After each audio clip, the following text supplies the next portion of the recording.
So whatever we have learnt in first law of thermodynamics, that is only a tool for calculation.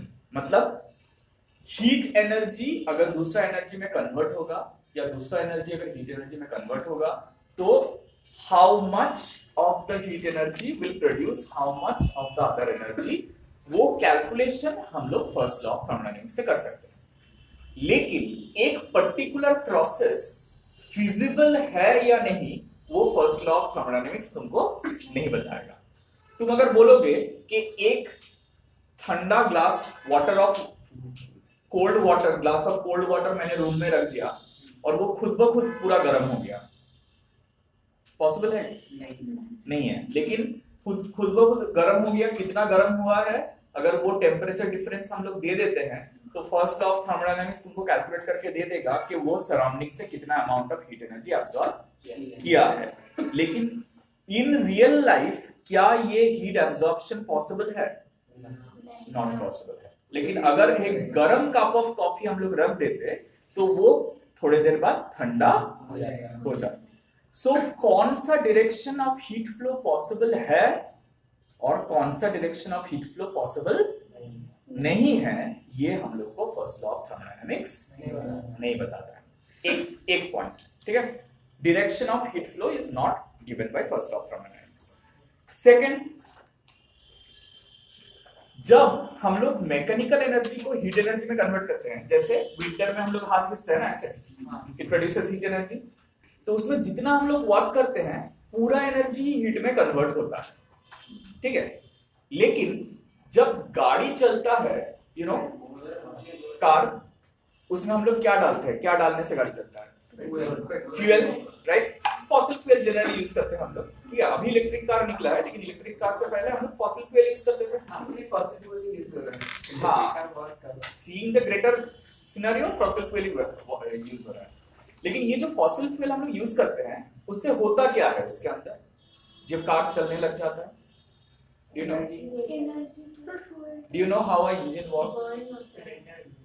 हाँ, उसके अंदर जाके वो burn होता है, ठीक बोलो, सिलेंडर থাকে ওর মধ্যে একটা।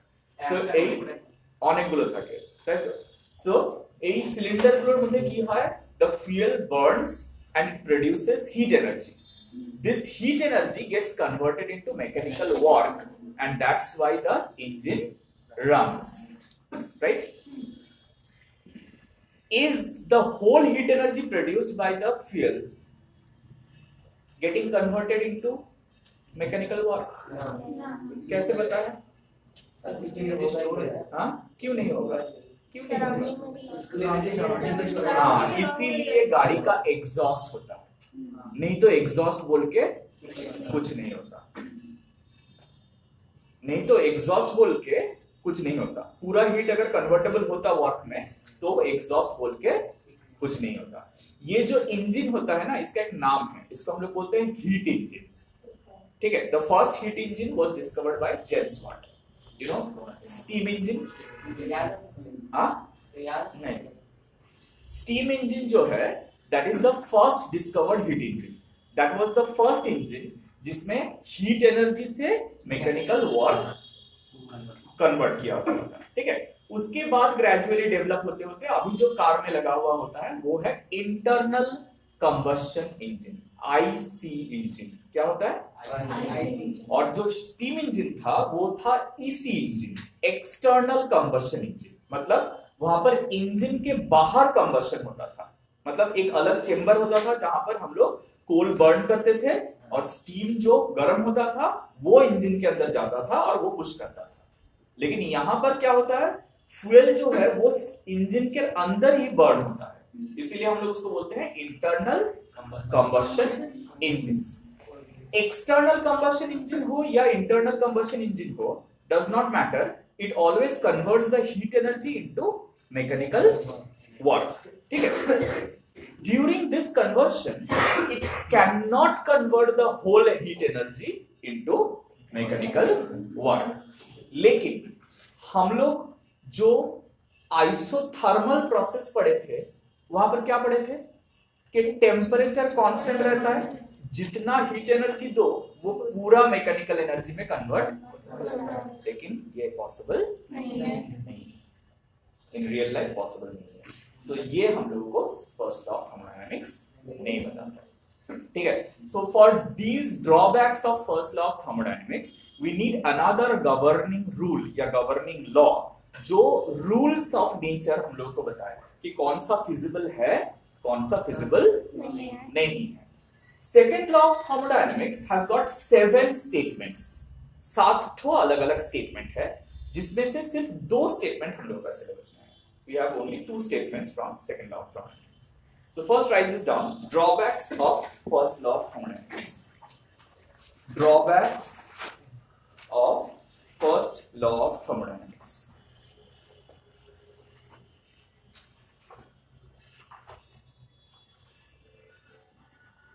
First law of thermodynamics. First, it does not give any directional sense to the heat transfer. It does not give any directional sense to the heat transfer.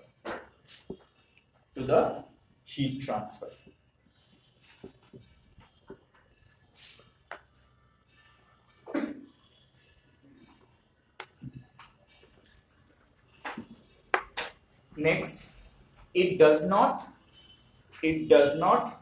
tell us the extent to which heat energy is convertible into work. The extent to which heat energy is convertible to work.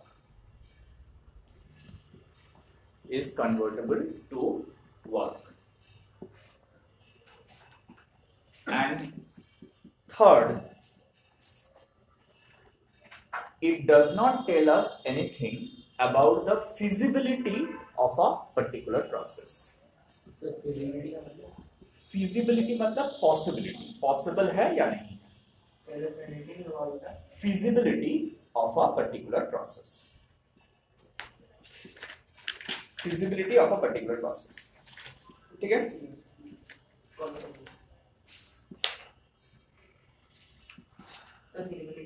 Of a particular process. Hence we need नहीं लिखो, hence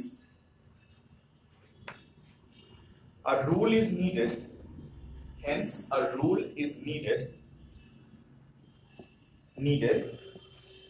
to overcome the above limitations.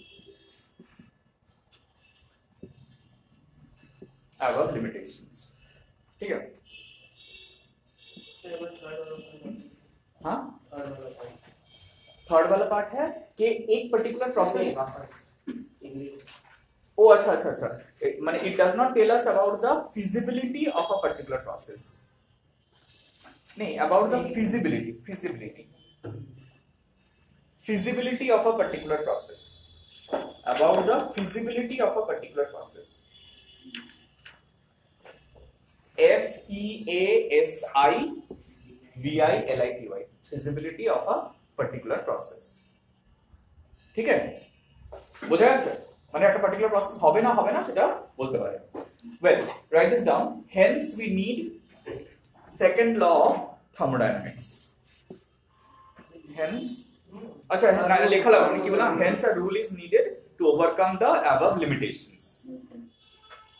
Second law of thermodynamics, उसी में हाँ कर दे, ठीक है। Second law of thermodynamics, ठीक है, हाँ लिखो, second law of thermodynamics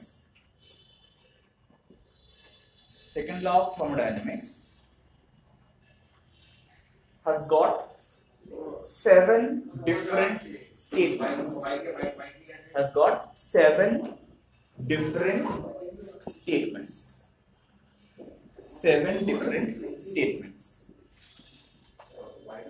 ठीक है?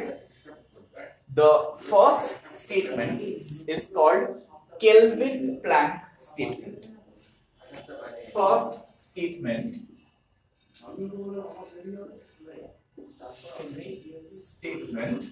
is called Kelvin-Planck Planck statement.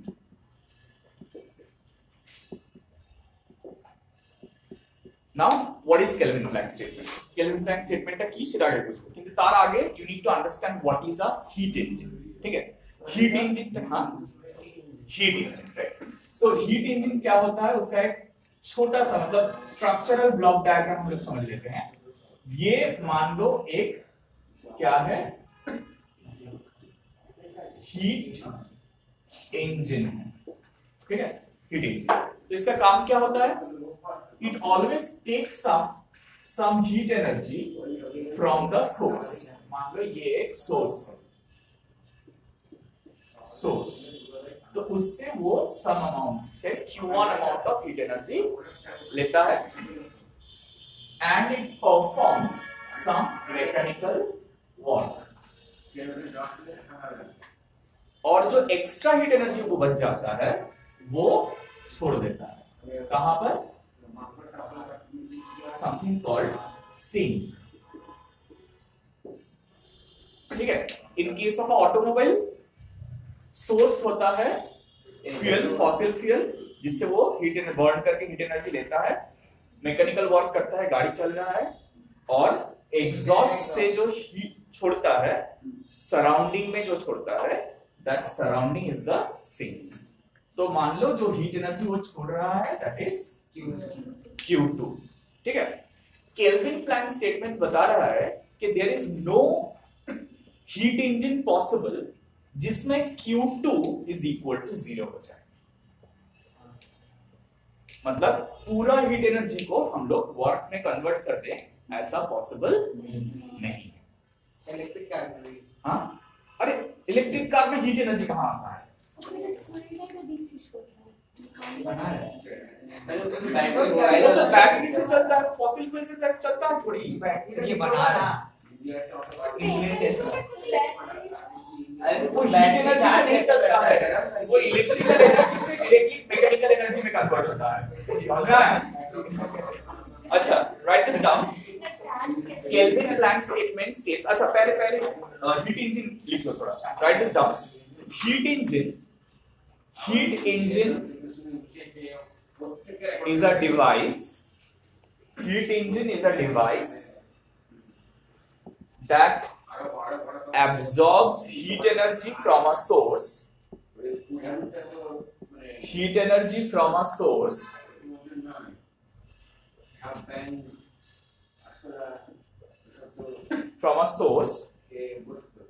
comma, performs some mechanical work, comma, performs some mechanical work and rejects the excess heat to the sink, rejects excess heat to the sink, and then drop this block diagram. Block diagram drop. अच्छा, there is one more thing you need to write: efficiency of a heat engine. Efficiency is how? What do you mean by efficiency? कितना काम किया और कितना उसमें energy डाला गया, right? तो वो काम कौन सा कर रहा है, W, और उसमें एनर्जी कितना डाला जा रहा है, so W by Q1 into 100। और देखो ये जो Q1 यहाँ घुस रहा है, यही तो W और Q2 बना रहा है ना, तो W को हम लोग क्या लिख सकते हैं, right? So you can write this as Q1 minus Q2 by Q1 into 100. This is efficiency. You can also obviously write 1 minus Q2 by Q1 into 100. The efficiency of a heat engine. ठीक है? कैसे? लिखा है श्रवण? तातरी, अनेक जिनिस शिखते होगा। लिखा है? Now write this down. Kelvin Planck statement states, Kelvin Planck statement states that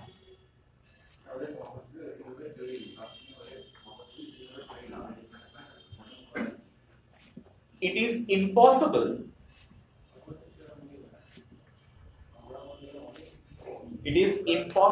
for any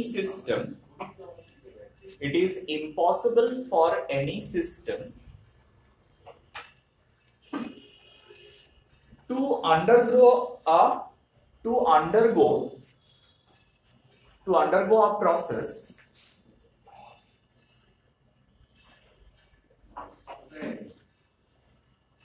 which absorbs heat from a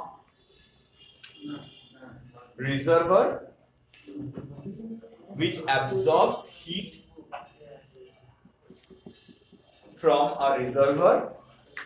and completely converts it to mechanical work.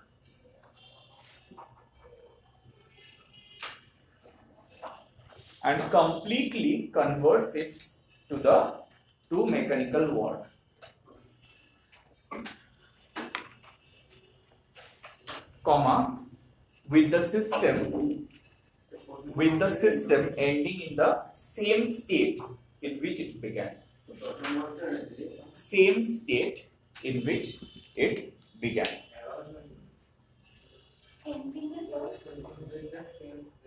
Comma, ending in the same state in which it began. Mane? Same state in which it began mane it is a what type of process? Same state cyclic process. मतलब इन लोग बोल रहे हैं कि ऐसा कोई system नहीं हो सकता है जिसमें एक साइक्लिक प्रोसेस में वो सिर्फ एक जगह से हीट एनर्जी ले और पूरा उसको वर्क में कन्वर्ट कर दे. ऐसा पॉसिबल नहीं है. ठीक है. सो see, this discovery of heat engine brought a huge difference in the industrial era. क्यों? इससे पहले कोई काम अगर करवाना होता था तो या तो हम लोगों को एनिमल एनर्जी चाहिए होता था या ह्यूमन लेबर चाहिए होता था. मतलब या तो एनिमल से हम काम करवाते थे या तो ह्यूमन से काम करवाते थे. But with the invention of what? Heat engine जब इन्वेंट किया गया उससे क्या हुआ? We didn't require any human या एनिमल वर्क. सिर्फ क्या चाहिए?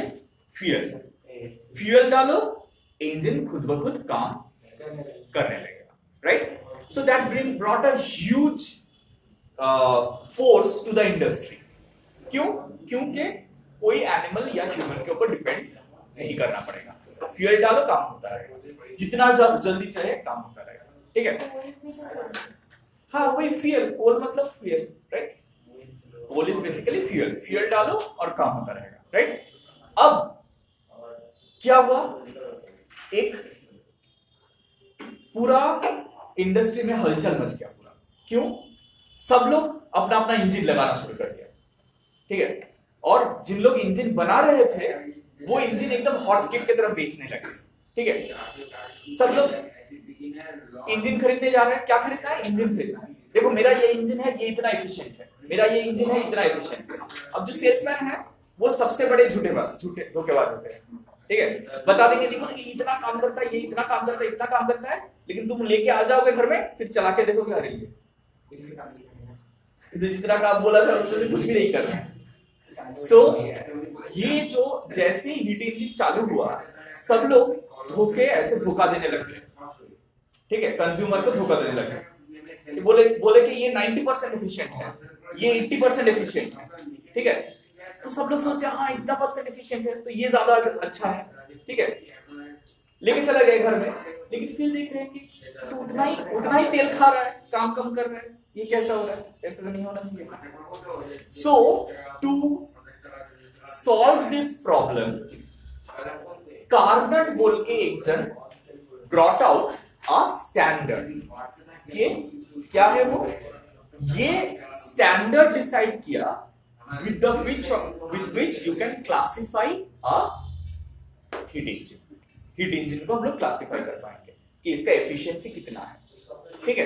कैसे, देखो अगर एक हीट इंजन को हम लोगों को जज करना है तो मुझे वर्क और हीट सब मेजर करना पड़ेगा कि कितना हीट वो ले रहा है, कितना हीट दे रहा है। तो ये मेजरिंग कैपेबिलिटीज बहुत प्रॉब्लम है, ये हम लोग नॉर्मली इजीली मेजर नहीं कर सकते, ठीक है।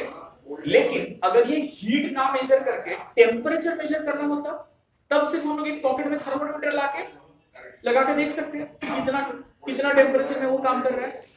सो कार्नट ने क्या किया, ये जो हीट का एफिशिएंसी है उसने एक साइक्लिक प्रोसेस से उसको टेम्परेचर में कन्वर्ट कर दिया। तो उससे क्या इजी हो गया, अब जो कंज्यूमर है वो जाके बोलेंगे, क्या बोलेंगे कि ये तुम्हारा हीट इंजन है ना, ये कौन सा टेम्परेचर और कौन सा टेम्परेचर के बीच में काम करता है बताओ। तो बताएगा ये टेम्परेचर के बीच में काम करता है, तो वो डाल देगा फॉर्मूला में और देख लेगा कितना परसेंटेज है एफिशिएंसी। तो उसको पता चल जाएगा कि वो झूठ बोल रहा है या सच बोल रहा है। हाँ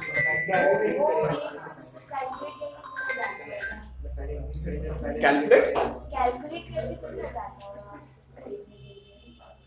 बाबा, तुम जब कोई चीज खरीदने जाते हो रिसर्च नहीं करते हो, ऐसी जगह खरीद लेते हो। चलो तुमको एक, मान लो तुमको एक रेफ्रिजरेटर खरीदना है, तो तुम क्या दुकान में जाओगे, अच्छा ये रेफ्रिजरेटर दे दीजिए, चलो लेके आइए, ऐसे करोगे। सब लोग तो तुमको वो बुद्धू बना देंगे। जब ये टेम्परेचर वाला कस्टमर को पता है, बेचने वाले को भी तो पता है, वो वैसा ही टेम्परेचर बोलेगा कि नहीं टेम्परेचर नहीं आएगा। लेकिन टेम्परेचर मेजर करना तो इजी है ना, सिर्फ थर्मोमीटर लगा के मेजर कर सकते हैं। नहीं पूछ लेगा ना, अब तो हम फ्रीज मतलब सोचिए हम इंजन बड़ा लेने जा रहे हैं, तब फिर थोड़ा पूरा बोलेंगे कि पहले इसको चलाओ। हाँ ऑब्वियसली चलाओ, नहीं तो हम कैसे समझेंगे। या कोई सर्टिफिकेशन बेसिस होना चाहिए कि कोई एक कंपनी होना चाहिए जो इंजन को सर्टिफाई करेगा, तुमको वो सर्टिफिकेट देखना है। तुम थोड़ी ना रेफ्रिजरेटर खरीदते वक्त जाके बोलते हो कि 1 स्टार है या 2 स्टार है, चला के दिखाइए मुझे। वो तो वहां पर मार्क किया हुआ होता है, मतलब एक कंपनी या ऑर्गेनाइजेशन होता है जो सर्टिफाई करता है कि ये जो डिवाइस है ये 2 स्टार है या 3 स्टार है या 4 स्टार है, राइट। तो स्टार रेटिंग के हिसाब से हम लोग खरीदते हैं, राइट। तो वैसे ही सर्टिफिकेशन ऑब्वियसली मिलेगा कि सर्टिफिकेशन के लिए जो सर्टिफाई करेगा वो टेस्ट कैसे करेगा, वो टेम्परेचर टेस्ट कर लेके बता देगा कि ये इतना एफिशिएंट है, समझ में आया। लेकिन अगर कोई स्टैंडर्ड नहीं होता तो कोई भी तो कुछ भी बोलता रहता ना। तो इसीलिए स्टैंडर्डाइज करने के लिए Carnot made a cycle called Carnot cycle.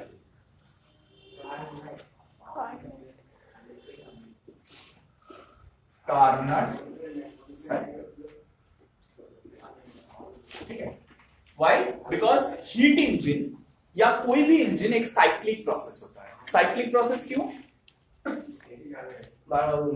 नहीं, बार बार सेम काम करता रहता है, बार बार वो सेम काम करता रहता है। That is why it is called a cyclic process. तो कार्नट साइकिल जो है, this is an ideal cycle. Ideal cycle मतलब जिसमें हम लोग फ्रिक्शन, इंटरनल फोर्सेस, ये सब कुछ कंसिडर नहीं किया, ठीक है। तो इसका जितना एफिशिएंसी आना चाहिए, कोई भी रियल इंजन का एफिशिएंसी इससे ज्यादा नहीं जाएगा, इससे कम हो सकता है। क्यों? क्योंकि रियल लाइफ में क्या होगा, फ्रिक्शन या डिफरेंट रेजिस्टिव फोर्स आ जाएगा तो एफिशिएंसी थोड़ा घट जाएगा, लेकिन कभी भी इससे ज्यादा नहीं हो सकता है। So this is like a ceiling, इससे ज्यादा नहीं हो सकता, इससे कम कोई भी एफिशिएंसी हो सकता है। तो उसके हिसाब से हम लोग करेक्टली हीट इंजन को जज कर पाए। Is that clear? Carnot cycle क्यों चाहिए, समझ में आया सब लोगों को? अब कार्नट साइकिल होता क्या है वो हम लोग को जानना पड़ेगा, ठीक है। चलो जल्दी से give the heading Carnot cycle. अच्छा, एक चीज बताओ, कितना लोगों को मालूम है हीट इंजन मतलब स्टीम इंजन हो या इंटरनल कंबशन इंजन हो कैसे काम करता है? एक जल्दी से बता देते हैं, जल्दी से। कोयला फेंक देगा वो आग बनाता है, कोई काम। अच्छा ठीक है, वही कैसे काम होता है सुनो। कोई भी इंजन में एक पिस्टन सिलेंडर डिवाइस होता है, it is necessary. Piston cylinder device is necessary, ठीक है। ऑलराइट, तो ये एक सिलेंडर है और मान लो यहां पर एक पिस्टन है,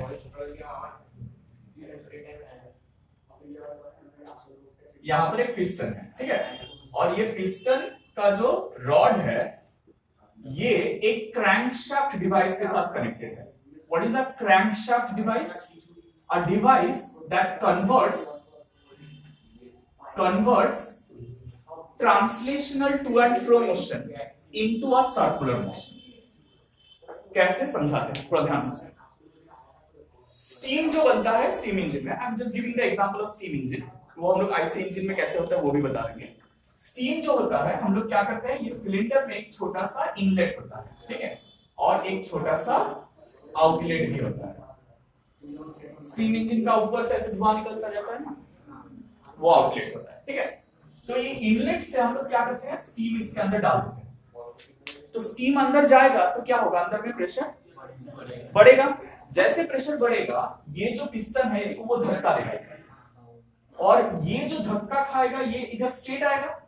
लेकिन ये जो क्रैंकशाफ्ट डिवाइस है ये क्या करेगा, यहां पर आके एक फोर्स क्रिएट करेगा। तो ये जो है व्हील ये रोटेट करेगा, क्यों? टॉर्क के लिए, यू नो दिस। ये फोर्स अप्लाई करेगा तो यहाँ पर टॉर्क क्रिएट होगा, टॉर्क क्रिएट करने से ये रोटेट करेगा। जैसे ये एक साइकिल कंप्लीट करेगा ये जो क्रैंक है ये इस शाफ्ट को पुश करेगा अंदर, मतलब ये सामने वाला डायरेक्शन में जाएगा, ठीक है। यहाँ पर स्टीम उसको पुश करेगा तो ये पीछे आएगा।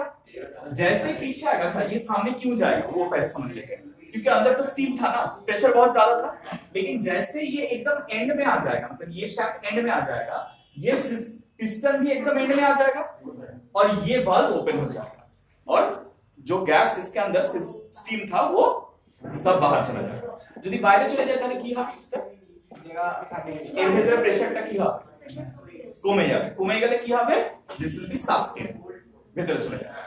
তাহলে আবার এখান থেকে স্টিম দেওয়া হবে, আবার প্রেসার ক্রিয়েট হবে। তো এরকম ভাবে এটা continuously to and fro motion করবে আর এটা কন্টিনিউয়াসলি এটাকে ঘোরাবে। কি বলা বোঝা গেছে?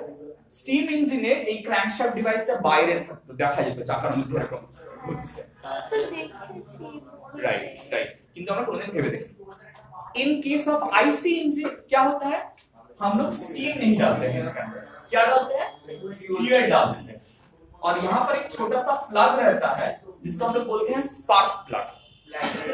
हाँ, যেটা লাইটারে যেটা কাজ করা হয় ছোট স্পার্ক জেনারেট করে, ওই স্পার্ক প্লাগটাও স্পার্ক জেনারেট করে। তাহলে কি হবে, the fuel will go inside, it takes up some air also with it, spark create होता है and it creates a blast. This blast forces this piston out, तो ये इसको घुमा देता है और इनर्शिया के लिए ये जब वापस घूम के आता है ये पिस्टन को फिर से अंदर लेके चला जाता है। फिर यहाँ पर इंजेक्शन होता है, फ्यूल ब्लास्ट होता है, पिस्टन बाहर जाता है, यहाँ से धुआं बाहर निकल जाता है और यहाँ से हम लोग क्या करते हैं, उसको कनेक्ट कर देते हैं, किसको, एग्जॉस्ट को। यहाँ से वो धुआं बाहर निकलता है। समझ में आया? इज दिस क्लियर कैसे इंजन वर्क करता है? लेकिन देखो ये साइक्लिक प्रोसेस है, मतलब ये पिस्टन वापस आएगा, वापस इंजेक्शन होगा, वापस वो ब्लास्ट करेगा, फिर ऐसा कंटिन्यूअसली साइकिल कंप्लीट होता रहेगा। इसलिए इंजन ज्यादा मतलब कि गर्म होने के बाद ब्लास्ट होगा। हाँ ऑब्वियसली, तुम अगर एक इंजन को चलाते रहोगे तो गर्म ओवरहीट हो जाएगा तो फिर काम नहीं करेगा ना, बंद कर देगा। ब्लास्ट तो यही है। हाँ, अगर ये पिस्टन में बहुत ज्यादा गर्म हो गया, एक्सपेंशन बहुत ज्यादा हो गया तो इट में गेट ब्लास्ट। फ्यूल इंजेक्शन पर बहुत ज्यादा हो गया, पूरा आग लग जाता है। ऐसे बहुत ज्यादा सारा इंसिडेंट भी है जहां पर इंजन गर्म होकर आग लग गया एकदम इंजन में। आग तो लगता है ब्लास्ट। हाँ, तो आग अगर लग जाता है समहाउ फ्यूल टैंक तक पहुंच जाता है आग, तो पूरा ब्लास्ट हो जाएगा ना। हाँ अच्छा, let's come back now. Question is, ये जो साइकिल है इसको हम लोग थियोरेटिकली कैसे करते हैं, थोड़ा ध्यान से देखो। कोई भी प्रोसेस समझने के लिए उसका पीवी डायग्राम जरूरी है। Why? Because it is called a, it indicates कि प्रोसेस कैसे हो रहा है, ठीक है। तो कैसे हो रहा है कार्नोट साइकिल, थोड़ा ध्यान से। अच्छा, कार्नोट साइकिल बोल के हम लोग एक नया पोर्शन शुरू करते हैं।